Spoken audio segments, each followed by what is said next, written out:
Poa. Unaenda? Naenda shule.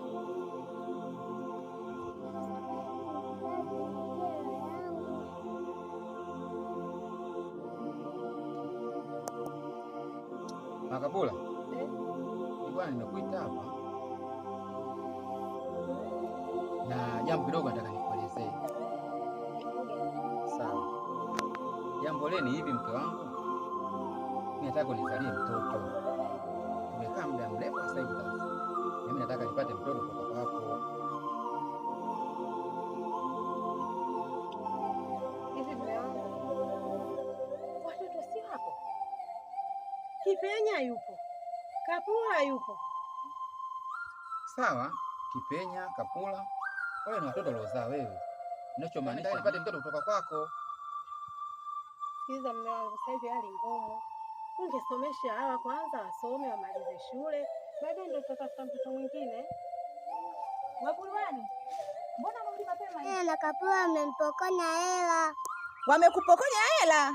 Hey. Yaani hii familia sio inanitafuta kitu gani? Yaani ule mama na watoto wake wamekuwa vikwazo katika familia yangu. Bilie, ndani huko? Sikiza mume wangu, sasa hivi hali ngumu. Ungesomesha hawa kwanza wasome wamalize shule, baadaye ndio tutatafuta mtoto mwingine. Basi hivyo naona wewe, yaani tayari ushanyeshwa maji ya sumu. Hapana, si maji ya sumu.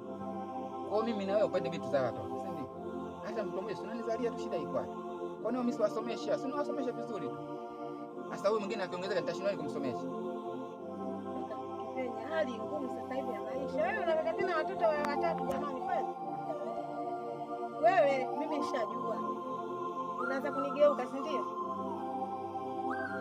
Yaani wewe uko ushati wa ndimu, uko ushati wa sumu, kwa hiyo unaanza kunichenjia mimi. Sikiza kwambie. Yaani wewe kama umechoka ukaa na mimi sema. Kwa hiyo nimechoka nini? Sikukwambia kama nahitaji mtoto, naambia nimechoka. Kweli mke wangu? Sasa watoto wao unahitaji wewe watoto gani?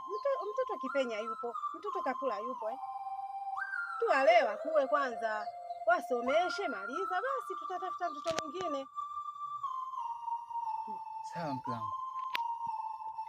Mimi nahisi kutakuwa kuna kitu kinachoendelea, sio bure.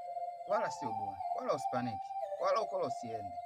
Nilichokwambia mimi ni hicho. Kama na mimi nimekosea, basi nisamehe mke wangu. Nitasubiri watoto wakikua na mimi nitapata kwangu, si ndio? Nao?